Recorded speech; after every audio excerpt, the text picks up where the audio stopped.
안녕하세요. 부산에 살고 있는 70세 김영미입니다. 평생 시장에서 작은 백반집을 운영하며 열심히 살아왔어요. 젊었을 때는 손님들 상에 따끈한 국과 밥을 올리면서 제 손끝에서 전해지는 온기가 손님들 마음까지 따뜻하게 데워주길 바랐습니다. 그렇게 한 사람, 두 사람과 이야기를 나누고 웃다 보면 하루의 고단함도 어느새 사라지곤 했지요. 하지만 집에 돌아가면 그 따뜻함은 온데간데 없이 사라져버립니다. 제 남편은 정말 말수가 적고 무뚝뚝한 사람이거든요. 처음에는 그저 숫기가 없어서 그러겠거니, 시간이 지나면 나아지겠거니 생각했어요. 하지만 평생을 살아도 남편은 여전히 말이 없었습니다. 딸이 결혼하던 날도 그랬어요. 저는 신부 대기실에서 하염없이 눈물을 쏟았는데 남편은 그저 무덤덤하게 앉아있기만 하더군요. 저 사람은 대체 어떤 마음으로 저렇게 앉아있는 걸까? 그때 처음으로 남편의 마음이 보이지 않는다는 생각이 들었습니다. 딸이 출가하고 난 후 저희 집은 더더욱 조용해졌습니다. 아니, 조용하다 못해 정막이 흐른다는 말이 더 맞을 거예요. 저는 원래 사람을 좋아하고 이야기를 나누는 걸 참 좋아하는 성격이거든요. 시장에 나가면 언니, 동생 부르며 이야기를 나누다 하루가 금세 가곤 했어요. 하지만 집에 들어와서는 그런 활기찬 저도 말 한마디 없이 멍하니 TV를 보거나 밥을 차려놓고 묵묵히 먹기만 하는 남편의 뒷모습을 바라보게 됩니다. 이 사람은 대체 무슨 생각을 하고 있는 걸까? 나랑 살면서 한 번이라도 행복하다고 느낀 적이 있을까? 이런 생각들이 꼬리에 꼬리를 물다 보면 어느 순간 울컥 눈물이 차오르곤 했어요. 남편은 퇴직 후 더 이상 직장에 나가지 않게 되면서 하루 종일 집에 있게 되었고, 저도 더 이상 남편의 그 침묵과 마주하기 힘들어졌습니다. 그래서 몸이 조금 아파도 힘이 들어도 가게 문을 닫지 않았어요. 그곳에서 손님들과 이야기 나누는 게 제게는 숨 쉴 수 있는 유일한 공간이었으니까요. 제 남편과 저는 25, 28배 만났습니다. 그때 저는 부산의 작은 식당에서 일하고 있었고 남편은 전기회사에서 일하는 평범한 회사원이었죠. 남편은 키가 크고 체격이 단단했지만 표정은 늘 굳어 있었어요. 말수도 적어서 처음에는 그게 조금 어색하기도 했습니다. 남편과의 첫 만남은 시장 어귀에 있는 국밥집이었어요. 제가 친구와 함께 밥을 먹고 있는데 남편이 혼자 와서 조용히 밥을 먹더라고요. 눈길 한 번 주지 않고 그릇만 바라보는 모습이 어딘가 쓸쓸해 보여서 제가 먼저 말을 걸었습니다. 혼자 밥 먹으면 맛없지 않아요? 남편은 잠깐 저를 쳐다보더니 작은 목소리로 대답했습니다. 괜찮아요. 그게 저희의 첫 대화였어요. 참 건조한 답이었지만 이상하게도 그 말투가 마음에 남았어요. 그렇게 몇 번 더 국밥집에서 마주쳤고 결국 제가 먼저 용기를 내서 연락처를 물어봤습니다. 남편은 천천히 메모지에 전화번호를 적어주었어요. 연애를 하는 동안에도 남편은 늘 말수가 적었어요. 다른 남자들처럼 예쁜 말을 해주거나 특별한 이벤트를 준비해주지는 않았지만 한결같이 제 옆을 지켜줬습니다. 밥을 먹을 때는 늘 제 앞에 있는 국그릇을 먼저 챙겨주었고 집까지 데려다 줄 때면 끝까지 제 뒤를 따라왔어요. 그런 남편을 보면서 저는 이렇게 생각했죠. 이 사람은 말은 없지만 마음만은 따뜻한 사람일 거야. 그 믿음 하나로 결혼을 결심했습니다. 결혼식 날 남편은 연신 뻣뻣한 표정으로 사진을 찍었어요. 사람들은 그런 남편을 보고 농담처럼 말했습니다. 신랑이 좀 더 웃어야 하는 거 아니냐? 그때 저는 남편의 팔을 꼭 잡으며 속삭였어요. 괜찮아. 나만 믿어. 결혼 후 저희는 작은 단칸방에서 신혼생활을 시작했습니다. 하루 세 끼를 남편에게 정성껏 차려주면서 저는 하루하루 행복을 쌓아갔어요. 하지만 신혼의 달콤함은 오래가지 않았습니다. 남편은 회사 일로 지쳐서인지 집에 오면 늘 말없이 TV만 보곤 했어요. 오늘 하루 어땠어? 회사에 무슨 일 없었어? 제가 이렇게 물어보면 남편은 짧게 대답했죠. 별일 없어. 그때마다 저는 가슴 한구석이 텅 빈 것처럼 느껴졌습니다. 신혼 초반에는 남편의 무뚝뚝함을 이해하려고 노력했어요. 말주변이 없고 숫기가 없어서 그러는 거라고, 언젠가는 마음을 열어줄 거라고 믿었습니다. 딸아이가 태어났을 때 나는 세상을 다 가진 것 같았어요. 작은 손, 오밀조밀한 얼굴, 앙앙 울음을 터뜨리는 모습까지 모든 게 사랑스럽고 소중했죠. 출산 후 병원 침대에 누워서 아기를 품에 안았을 때 나는 이 작은 생명이 우리 부부의 다리가 되어줄 거라고 믿었어요. 이 아이가 우리 둘 사이를 더 가깝게 만들어줄 거야. 남편도 기뻐했을 거라고 생각해요. 병실에 들어와 신생아실 유리창 너머로 딸아이를 물끄러미 바라보던 남편의 뒷모습이 아직도 생생해요.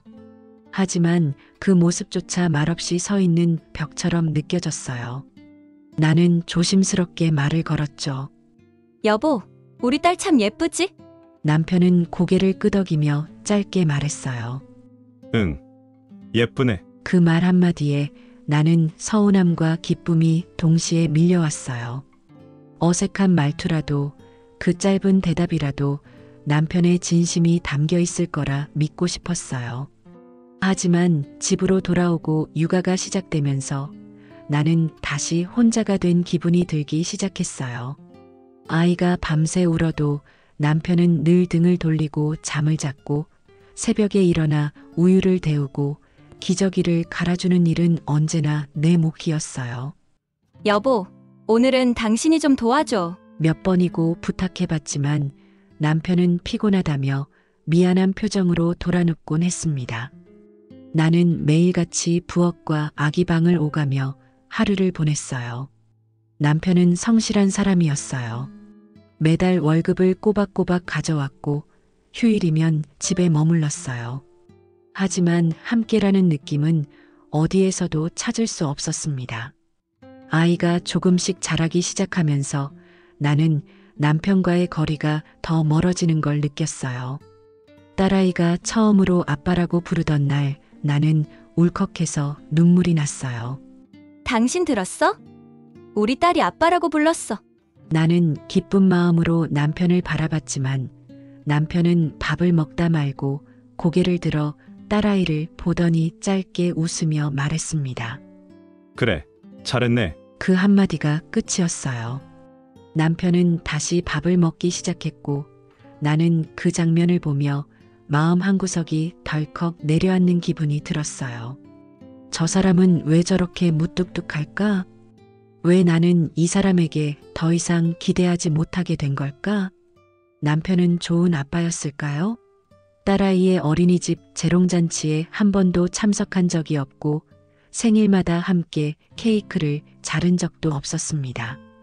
나는 딸아이의 손을 꼭 잡고 사람들 사이에서 남편의 빈자리를 메꾸려 애썼어요. 아빠는 왜 안 와? 딸아이가 물었을 때 나는 어색하게 웃으며 대답했습니다.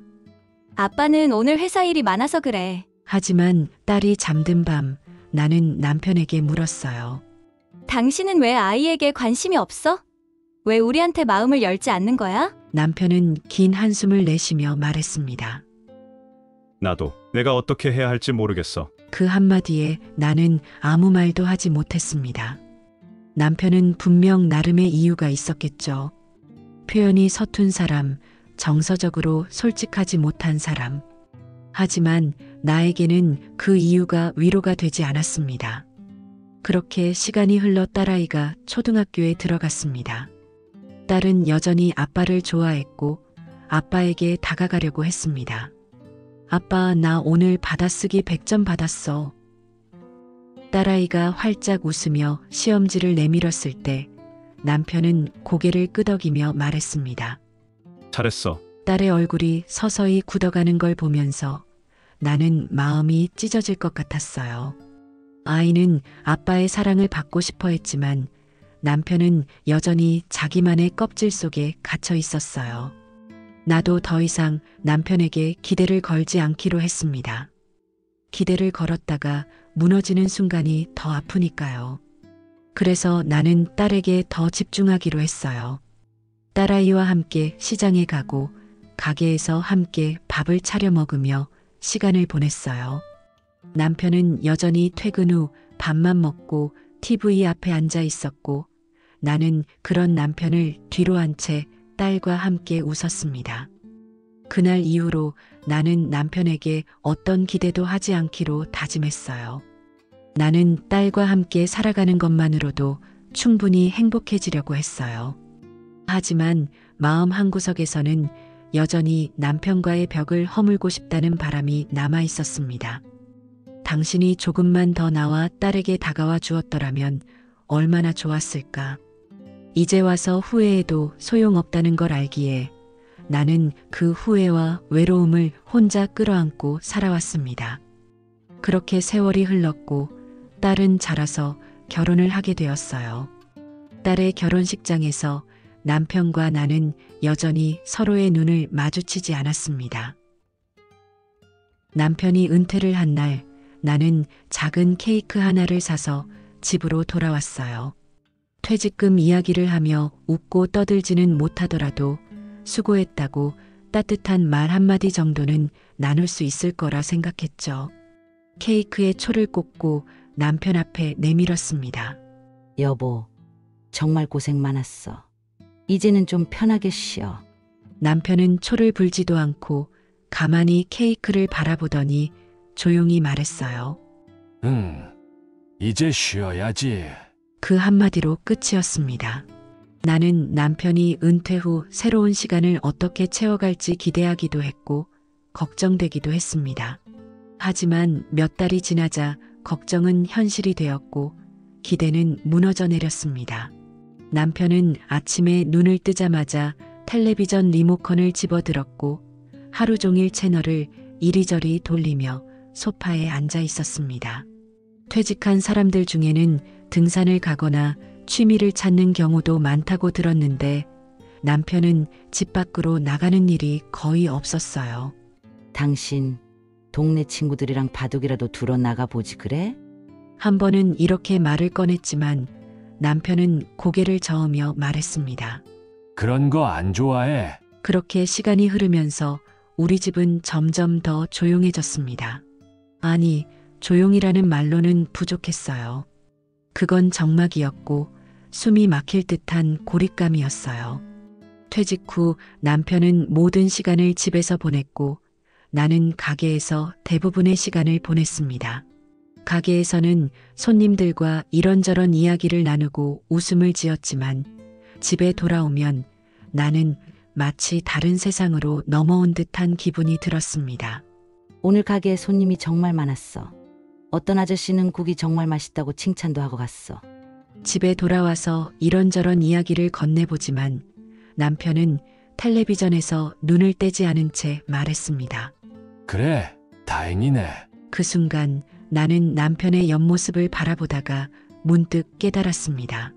이 사람은 이제 나와 어떤 이야기도 나누고 싶지 않은 걸까? 아니, 나와 이야기하는 법 자체를 잊어버린 걸까? 가끔은 밥을 먹다가도 이런 생각이 들었어요. 우리는 왜 이렇게 된 걸까? 언제부터였을까?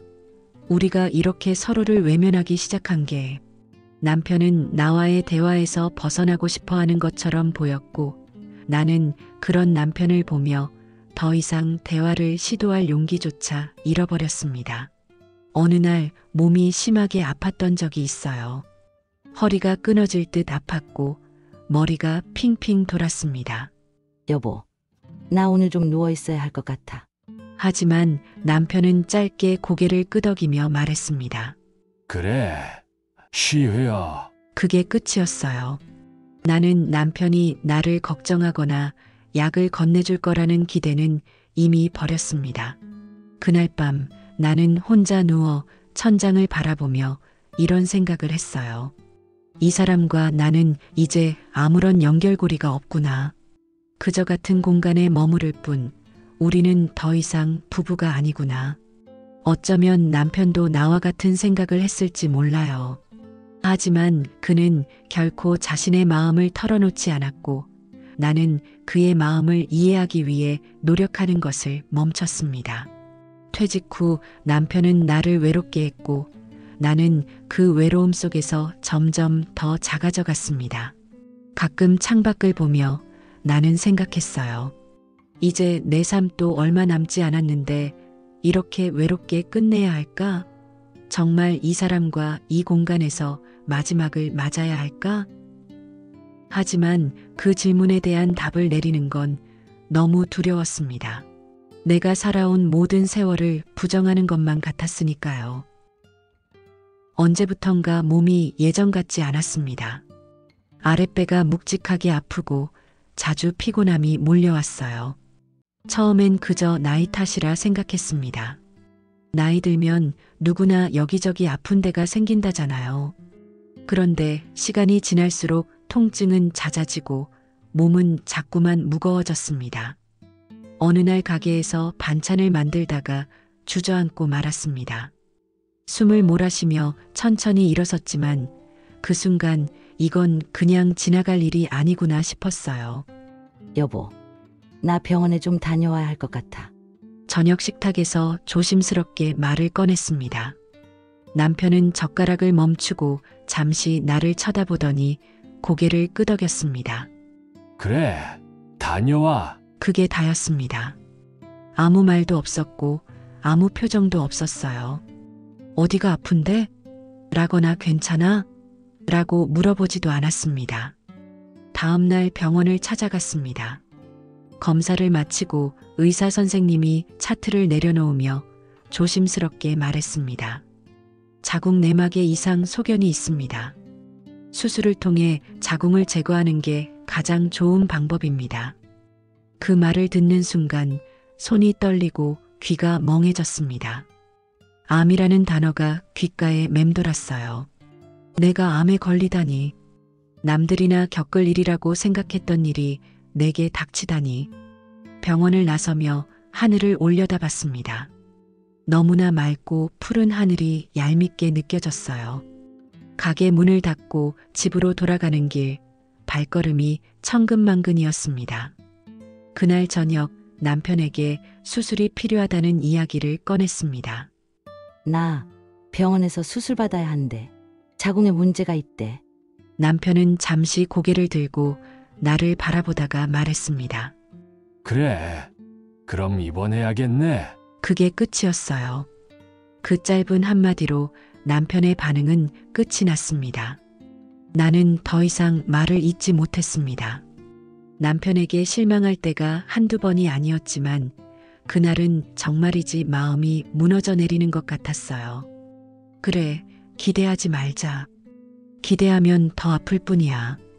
입원 당일 남편은 나를 병원에 데려다 주지도 않았습니다. 가게 일을 다른 사람에게 맡기고 나는 혼자 병원으로 향했어요. 병실에 누워 천장을 바라보는데 눈물이 흐르더군요. 이렇게까지 혼자일 줄은 몰랐는데 수술이 끝나고 마취에서 깨어났을 때 병실은 텅 비어 있었습니다. 옆 병상에 있는 할머니는 남편이 사온 죽을 먹고 있었고 나는 홀로 침대에 누워 있었습니다. 괜찮으세요? 가족분은 언제 오신대요? 간호사가 물었을 때 나는 아무 말도 하지 못했습니다. 남편이 올 거라는 기대를 하지도 않았고 혹시라도 오지 않는다고 해도 놀랄 일이 아니었으니까요. 왜 이렇게까지 외로워야 할까? 내가 무엇을 잘못한 걸까? 병원에 있는 동안 나는 내 인생을 되돌아보았습니다. 결혼을 결심했던 순간, 딸을 낳고 함께 행복했던 짧은 순간들, 그리고 시간이 지나며 점점 더 멀어져 갔던 우리 둘의 이야기까지. 나는 이 사람과 함께 살아온 세월을 후회해야 하는 걸까? 몸이 회복되면서 퇴원 날이 다가왔습니다. 남편은 병원에 와서 나를 집으로 데려가지 않았습니다. 대신 혼자 택시를 타고 집으로 돌아왔어요. 문을 열고 집에 들어섰을 때 남편은 TV를 보고 있었습니다. 왔어. 그게 남편의 첫 마디였습니다. 나는 아무 대답도 하지 않았습니다. 그날 저녁 남편은 아무렇지 않게 저녁 밥상을 받았고 아무렇지 않게 밥을 먹었습니다. 그날 밤 나는 혼자 울었습니다. 그동안 참았던 모든 감정들이 한꺼번에 터져 나왔어요. 남편은 퇴직 후에도 변한 게 없었습니다. 아니, 오히려 더 깊은 벽을 쌓아 올린 것 같았어요. 하루 종일 소파에 앉아 텔레비전만 보고 있었습니다. 나는 남편에게 점점 더 말을 걸지 않게 되었습니다. 대답이 돌아오지 않을 걸 알기 때문이었죠. 시간이 흐르고 몸이 조금씩 회복되었지만 마음의 상처는 도무지 아물지 않았습니다. 몸이 아플 땐 남편의 무심함이 더 깊이 가슴을 파고들었어요. 식사를 준비하며 홀로 밥상을 차리며 문득문득 이런 생각이 들었습니다. 내가 왜 이 사람을 위해 밥을 차리고 있는 거지? 이 사람은 내 안부조차 궁금해하지 않았는데. 그날 이후로 나는 남편과의 거리를 조금씩 두기 시작했습니다. 밥상을 차리더라도 남편과 함께 앉지 않았고 가끔 남편이 무심코 던지는 말에도 대답하지 않았습니다. 어느 날 가게를 마치고 돌아오는 길에 작은 오피스텔 임대 광고가 눈에 들어왔습니다. 작지만 나만의 공간을 가질 수 있을까? 처음엔 망설였습니다. 이 나이에 새로운 시작을 한다는 것이 과연 가능한 일일까 싶었죠.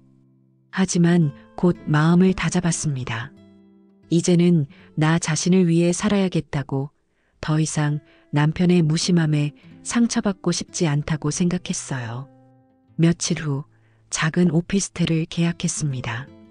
창이 넓고 볕이 잘 드는 작은 공간이었어요. 나는 설레는 마음으로 하나씩 가구를 골랐습니다.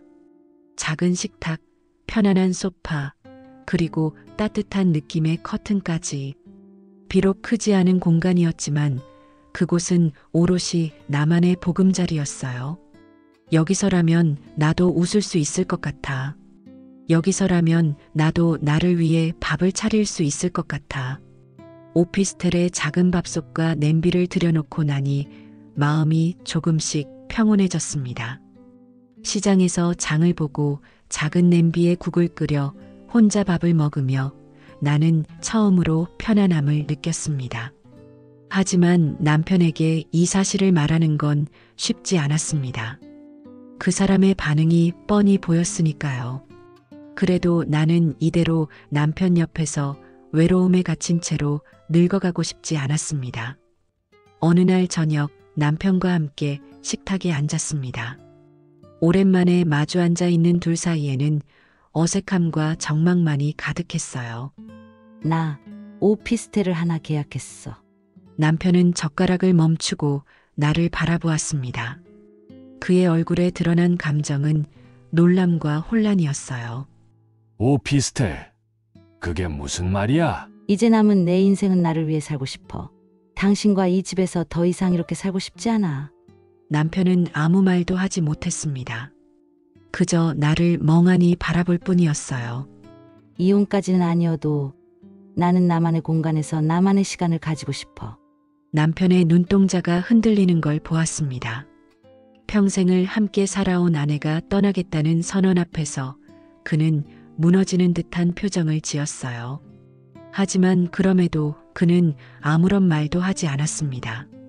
그날 밤 남편은 늦은 시간까지 거실에 앉아 있었습니다. 텔레비전도 켜지 않은 채 조용히 앉아 있었어요. 나는 방에서 그 모습을 바라보다가 천천히 눈을 감았습니다. 이제는 나도 나를 위해 살 거야. 더 이상 당신에게 기대지도 원망하지도 않을 거야. 며칠 후 나는 작은 여행 가방 하나에 옷가지와 소지품을 챙겼습니다. 남편은 내가 짐을 싸는 동안 아무 말도 하지 않았어요. 집을 나서기 전 나는 잠시 남편을 바라보았습니다. 여보, 나 이제 떠날게. 부디 당신도 당신만의 시간을 잘 보내길 바라. 남편은 천천히 고개를 들고 나를 바라보았습니다. 하지만 그 말이 끝이었어요. 그는 더 이상 어떤 말도 하지 않았습니다. 작은 오피스텔로 돌아와 짐을 풀고 커튼을 젖혔습니다. 햇살이 환하게 방 안으로 스며들었어요. 나는 그 자리에 서서 깊은 숨을 내쉬었습니다. 여기서라면 나도 행복해질 수 있을 거야. 그렇게 나는 남편과의 오랜 침묵과 외로움을 뒤로한 채 새로운 삶을 시작하게 되었습니다. 새로운 보금자리로 이사온 첫날, 나는 창문을 활짝 열고 환기를 시켰습니다. 작은 오피스텔이었지만 볕이 잘 들고 바람이 시원하게 들어왔어요. 세상 그 어떤 궁궐도 부럽지 않은 내 공간이었습니다. 작은 밥솥과 냄비, 두 사람이 앉을 수 있는 조그만 식탁. 그것들이 이 작은 공간을 가득 채우고 있었어요. 이제야 좀 숨이 트이는구나. 나는 작은 창가 옆에 앉아 커피를 한 모금 마셨습니다. 아무도 나에게 말을 걸지 않았고 텔레비전 소음도 없었고 눈치 볼 사람도 없었습니다. 아침이면 조용히 일어나 커튼을 젖히고 볕이 드는 창가에 앉아 책을 읽었습니다. 가끔은 라디오를 틀어놓고 음악을 들으며 창밖을 바라보곤 했어요. 이런 평화로운 순간이 나에게도 주어질 수 있다는 것이 믿기지 않았습니다.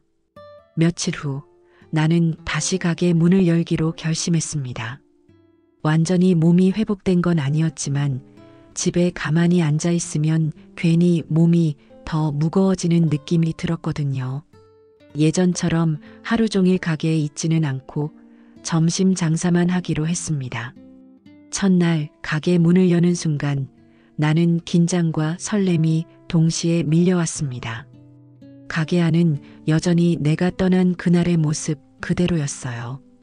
식탁 위에 올려둔 작은 꽃병만 새로 꽃을 꽂아두었을 뿐입니다. 어서 오세요. 많이 기다리셨죠? 단골 손님들이 하나둘씩 들어오기 시작했습니다. 오랜만이라며 반갑게 웃는 손님들을 보면서 나는 가슴이 뭉클해졌습니다. 사장님, 어디 아프셨던 거예요? 가게 문 닫아서 걱정했잖아요. 그래도 다시 문 열어주셔서 다행이에요. 사장님 밥이 제일 맛있어. 그 말들이 나에게 얼마나 큰 힘이 되었는지 몰라요. 점심 장사는 전과 달리 서두르지 않았습니다.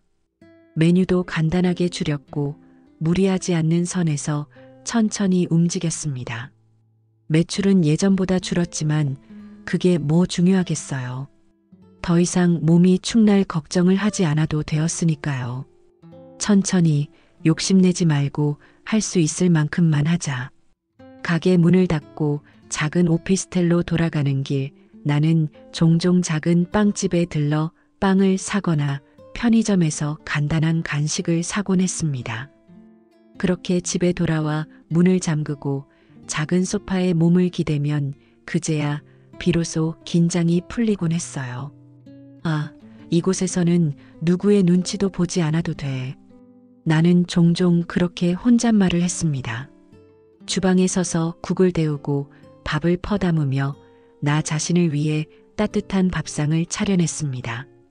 누구에게 내 마음을 전해야 한다는 의무감도 없었고 식탁 건너편의 침묵과 마주할 필요도 없었습니다. 어느 날 가게를 닫고 돌아와 커튼을 내리고 불을 끈 채 작은 소파에 누웠습니다. 창문 밖에서 희미하게 들어오는 가로등 불빛을 바라보며 생각했어요. 이렇게 편안하게 쉬어본 게 언제였지? 내가 가장 오랫동안 바라고 기다렸던 것은 거창한 행복이 아니었어요. 그저 이렇게 나만의 공간에서 누구의 시선도 없이 편안하게 쉬는 것, 따뜻한 밥을 나 자신을 위해 차리는 것, 그리고 작은 창가에서 햇볕을 받으며 여유롭게 시간을 보내는 것. 아침이면 부스스한 머리로 커피를 내리고 저녁이면 조용히 라디오를 들으며 하루를 마무리하는 일상이 나에게는 가장 큰 위로가 되었습니다. 한 번은 남편이 생각나더군요. 그 사람은 여전히 그 소파에 앉아 텔레비전을 보고 있겠죠. 나는 이제 더 이상 그의 무심함에 상처받지 않을 겁니다. 서로의 침묵에 갇혀 괴로워하지도 않을 겁니다. 이제야 알겠어. 내 인생은 내가 만들어가야 하는 거였어. 그렇게 나는 작은 공간에서 새로운 나를 만들어가고 있었습니다. 가게에서 만나는 손님들과의 짧은 대화, 작은 냄비에 국을 끓여 혼자 밥을 먹는 소박한 행복, 그리고 아무도 없는 조용한 방에서 평화롭게 잠드는 밤. 내 삶은 더 이상 외롭지 않았습니다. 나는 더 이상 누구에게도 기대하지 않았고 누구에게도 원망하지 않았습니다. 어느 날 가게 문을 닫고 돌아오는 길에 하늘을 올려다봤습니다. 노을이 지는 하늘이 붉게 물들어 있었어요. 이제야 나에게도 이런 하늘을 볼 여유가 생겼구나. 나는 가방을 고쳐 메고 천천히 걸었습니다. 바람이 살짝 얼굴을 스치고 지나가면서 내 마음 깊은 곳까지 시원하게 만들어주는 것 같았어요. 오늘 하루도 무사히 보냈고 내일도 나는 작은 가게에서 점심 장사를 할 것입니다. 그리고 저녁이면 다시 나의 작은 오피스텔로 돌아와 소파에 기대어 창밖을 바라보며 하루를 마무리할 것입니다. 내가 작은 오피스텔로 이사한 지 2달쯤 지났을 때였어요. 그날도 가게 문을 닫고 작은 장바구니에 야채 몇 가지와 빵을 담아 돌아오던 길이었죠. 그런데 낯익은 모습이 오피스텔 입구에 서 있었습니다. 남편이었어요. 남편은 작은 플라스틱 봉투를 손에 든 채 어색한 표정으로 서 있었습니다. 여기까지 어떻게 온 거야? 나는 놀란 얼굴로 물었고 남편은 잠시 망설이다가 말했습니다. 그냥 밥은 잘 먹고 지내는지 궁금해서. 평생 무뚝뚝했던 사람이 이렇게까지 찾아온 건 분명 큰 용기가 필요했을 겁니다. 하지만 나는 복잡한 마음을 애써 가라앉히고 남편을 작은 오피스텔 안으로 들였습니다. 좁은 공간에 남편이 앉아 있으니 어색함이 2배로 느껴졌어요. 나는 조용히 주전자를 올리고 차 한 잔을 내왔습니다. 남편은 작은 식탁에 앉아 방 안을 천천히 둘러보았습니다. 여기 깨끗하네. 햇볕도 잘 들고. 남편의 목소리에는 왠지 모를 쓸쓸함이 묻어 있었어요. 당신 잘 지내는 거야? 그 물음에 나는 잠시 말을 잇지 못했습니다. 나를 걱정해주는 남편의 목소리를 듣는 게 어색했거든요. 하지만 곧 담담하게 대답했습니다. 응. 나 여기서 잘 지내. 이제는 몸도 많이 나아졌고 가게도 천천히 하고 있어. 남편은 말없이 고개를 끄덕였어요. 그의 주름진 얼굴에 피곤함과 후회의 그림자가 드리워져 있었습니다. 당신이 떠난 뒤에야 알겠더라. 내가 얼마나 당신한테 무심했는지. 그 한마디에 내 가슴이 철렁 내려앉았습니다. 이 사람도 뒤늦게나마 자신의 잘못을 깨달은 걸까요? 남편은 고개를 숙인 채 천천히 말을 이었습니다. 당신이 가고 나서 집이 텅 빈 것 같았어. TV를 켜놔도 밥을 먹어도 잠을 자도 모든 게 허전하더라. 당신이 그렇게까지 힘들었다는 걸 왜 몰랐을까? 남편의 목소리는 떨리고 있었습니다. 나는 그 모습이 낯설었어요. 이토록 약해진 남편의 모습을 나는 처음 본 것 같았습니다. 당신이 병원에 있을 때도 나도 사실 너무 겁이 났어. 당신이 없으면 나는 어떻게 해야 할지 모르겠더라. 그런데 그걸 어떻게 말해야 할지 몰랐어. 남편은 한숨을 내쉬며 말했습니다. 당신이 떠나고 나서야 알았어. 나는 말하는 법을 몰랐던 거야. 감정을 표현하는 법을 몰랐던 거야. 남편의 말 한마디 한마디가 내 가슴에 박혔습니다. 왜 이렇게 늦게서야 이 말을 하는 걸까요? 왜 이제야 자신의 마음을 털어놓는 걸까요? 당신이 떠난 뒤로 혼자 밥을 차려 먹어봤어. 텅 빈 식탁에 앉아서 한 숟갈, 두 숟갈 밥을 먹는데 너무 쓰더라. 그때야 깨달았어. 당신이 매일 차려준 밥이, 그 밥상머리의 따뜻함이 얼마나 소중했는지. 남편은 두 손으로 얼굴을 감쌌습니다. 나는 말없이 그를 바라보았습니다. 당신이 돌아와 줄 수는 없을까? 그 말에 나는 천천히 고개를 저었습니다. 당신이 나에게 미안함을 느끼는 건 알겠어. 그리고 나도 당신을 원망만 한 건 아니야. 하지만 이제 나는 나를 위해 살고 싶어. 더 이상 당신의 침묵 속에서 내 마음을 갉아먹으며 살고 싶지 않아. 남편은 고개를 숙인 채 아무 말도 하지 않았습니다. 긴 침묵이 흐른 뒤 그는 천천히 자리에서 일어섰습니다. 알겠어. 남편은 문 앞에서 잠시 멈춰 섰습니다. 그래도 가끔 안부라도 물어봐 줄 수 있을까? 나는 가만히 고개를 끄덕였습니다. 그래, 가끔은 연락할게. 남편은 천천히 문을 열고 나가면서 다시 한번 뒤돌아보았습니다. 미안해. 그리고 고마워. 문이 닫히고 남편의 발걸음 소리가 멀어져 갔습니다. 나는 한참 동안 그 자리에 서서 문을 바라보았습니다. 남편의 뒤늦은 후회가 나를 울렸습니다. 하지만 나는 돌아갈 생각이 없었습니다. 남편의 후회가 나를 위한 것이었는지 아니면 혼자 남겨진 자신의 외로움 때문이었는지는 알 수 없었으니까요. 나는 창가에 앉아 가만히 바깥을 바라보았습니다. 노을이 지고 있었고 하늘은 붉게 물들어 있었습니다. 남편의 후회와 나의 선택은 이곳에서 멈췄습니다. 우리에게 시간이 더 주어졌다면 어땠을까 하는 생각이 들었지만 후회와 미련은 이제 남편에게 맡기기로 했습니다. 이곳에 이사 온 이후로 이 작은 공간이 나에게 준 평온함은 무엇과도 바꿀 수 없는 것이었어요. 남편과 살던 집에서는 느낄 수 없었던 편안함, 그리고 나 자신에게 집중할 수 있는 시간들. 가끔은 남편의 말수가 적었던 이유가 나 때문이었을까 싶기도 했습니다. 나는 너무 많은 것을 바라지 않았나. 내가 만든 기대와 바람들이 남편을 더 움츠러들게 만든 건 아닐까? 하지만 이내 고개를 저었습니다. 이제는 그 모든 질문에 답을 찾을 필요가 없어. 며칠 후 나는 작은 화분을 하나 사서 창가에 놓았습니다. 초록 잎사귀가 밝은 햇살을 받으며 반짝이는 모습이 참 예뻤습니다. 여기서 나는 나를 위해 살 거야. 가게에서는 여전히 점심 장사만 했습니다. 매출은 예전만큼 나오지 않았지만 손님들과 나누는 짧은 대화들이 나를 웃게 만들었어요. 사장님, 오늘 반찬 정말 맛있어요. 사장님, 건강은 좀 괜찮아지셨어요? 그 따뜻한 말들이 나를 다시 일어서게 했습니다. 나를 걱정해주는 사람들이 있다는 것, 나의 음식을 맛있게 먹고 가는 사람들이 있다는 것, 그 소소한 행복이 하루하루를 버티게 해줬습니다. 가게 문을 닫고 돌아오는 길, 나는 하늘을 자주 올려다보았습니다. 예전에는 하늘을 볼 여유도 없었어요. 하지만 이제는 걸음을 천천히 내딛고 가끔 길가의 꽃을 바라보며 미소 짓는 내가 있었습니다.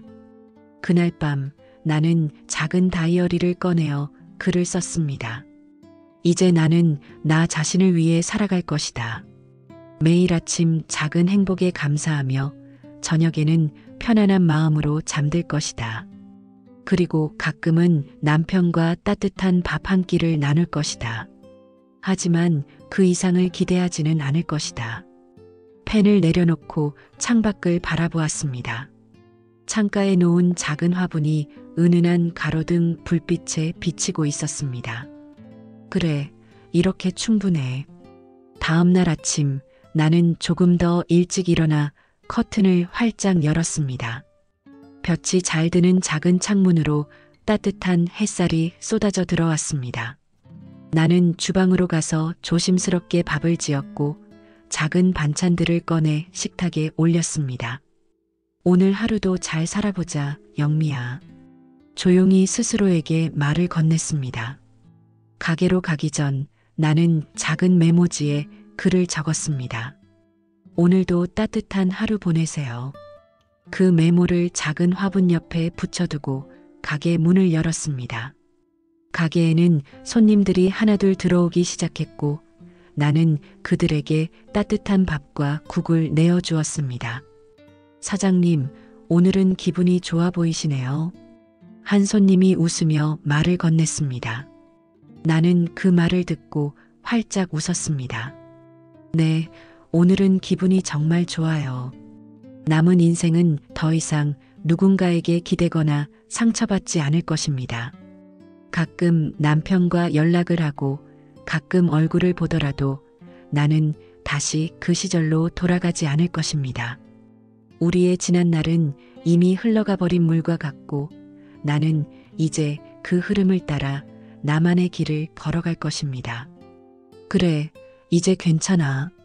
그렇게 나는 내 삶의 작은 행복들을 하나씩 쌓아가고 있습니다. 오늘 이야기는 여기까지입니다. 긴 이야기 들어주셔서 감사합니다. 여러분의 따뜻한 댓글과 위로가 제게 큰 힘이 될 거예요.